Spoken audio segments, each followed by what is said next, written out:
Israel read from the Message version, but the New International Version said this: he saw and he believed. I wonder what was going on in John's head. What was he feeling? Just imagine with me. Something quite new surges up in this young disciple, John. A wild delight at God's creative power. He remembers the moment afterwards. A different sensation, a bit like falling in love, a bit like sunrise, a bit like rain at the end of a long drought, a bit like faith. Oh, he'd had faith before. He had believed that Jesus was the Messiah. He had believed that God had sent him and that he was God's man for God's people. But this was different. He saw and he believed. Believed that the new creation had begun. Believed that the world had turned a corner out of its long winter and into spring at last. You know what it reminds me of? Is the Narnia Chronicles. Reminds me of that scene where Aslan showed up and the land of Narnia started turning from its long winter's nap. Spring flowers started sprouting everywhere. It's kind of like this last few days here. You know, we've had a long winter, and yesterday was just glorious, wasn't it? I sat in the backyard for a bit, just soaking up the sun. This is what John must have experienced. He saw and he believed. Believed that Jesus was alive, believed that the new creation has started, and indeed, new creation has started in his life. When Jesus rose from the dead, he brought about a start of the new creation. He inaugurated a new era. And this new era still continues here and now, right through to the end. He brought about salvation, but not just a salvation for humankind, but for the whole cosmos, the whole of creation. We have to have a holistic attitude. Some of us are so focused on ourselves, so focused on our personal and private holiness that we don't care about the rest of the world. And yet some of us are focused on the rest of the world, but we're not paying attention to our own lives. They need a bit of cleaning up. We have to have holistic attitude. He brought about a new creation, the whole of creation. This is what the Apostle Paul was talking about in Romans chapter 8. Pastor Tom talked about it a bit last week. The creation waits in eager expectation. Creation itself will be liberated from the bondage to decay. So Jesus started this when he rose from the dead. He started this new creation. But what is it going to look like in the end? The prophet Isaiah gives us a sneak peek, and I'm going to ask Mark and Rhonda if they would just, and if you want to close your eyes as they read, go ahead. This is a sneak peek from the prophet Isaiah. The wolf will live with the lamb. The leopard will lie down with the goat. The calf and the lion and the yearling together, and a little child will lead them. The cow will feed with the bear. Their young will lie down together. And the lion will eat straw like the ox.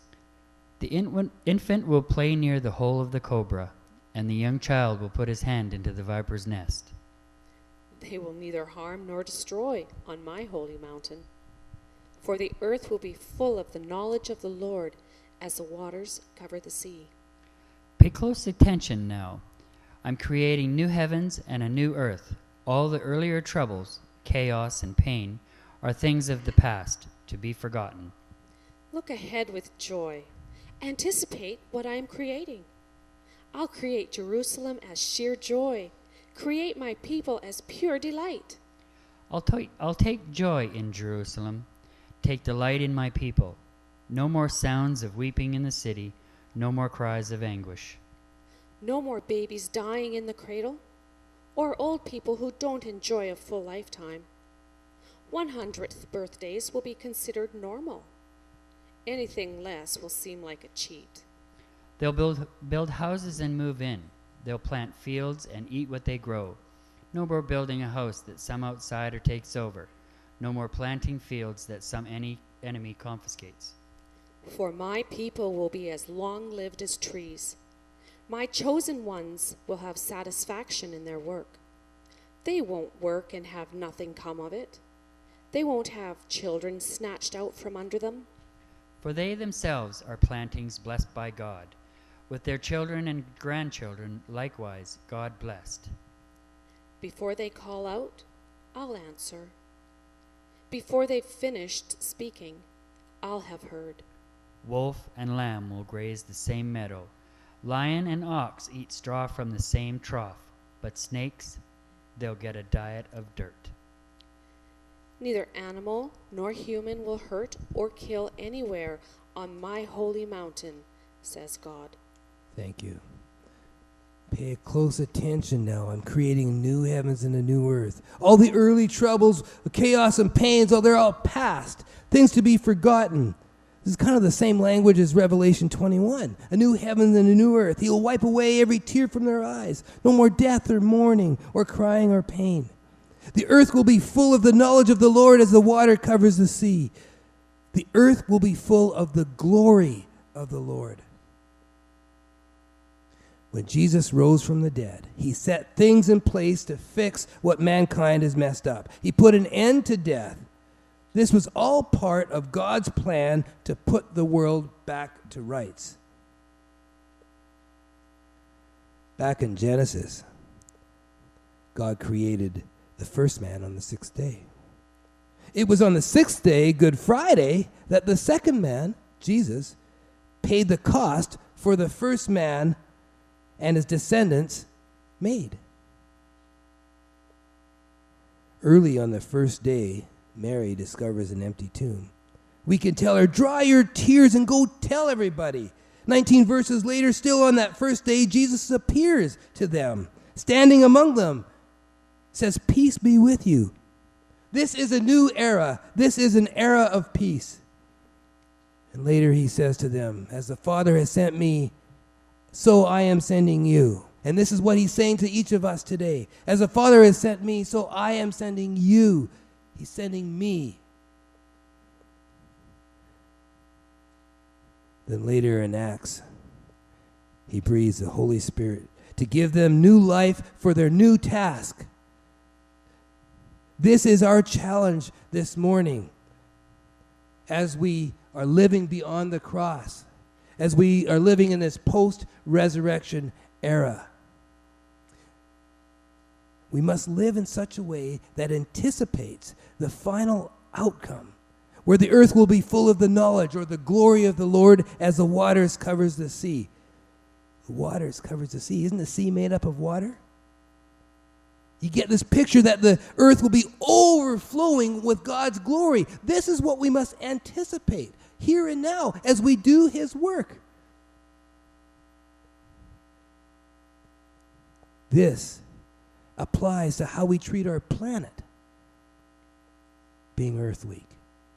This applies to how we treat each other here at First Baptist Church, in Prince George, across the world. And this applies to how we treat our God. Is he just that cosmic fix-all that we go to him when we're in trouble? Or is he our king? Are we looking to him for our every move? This is our challenge this morning. We're going to close with a hymn, my favorite hymn.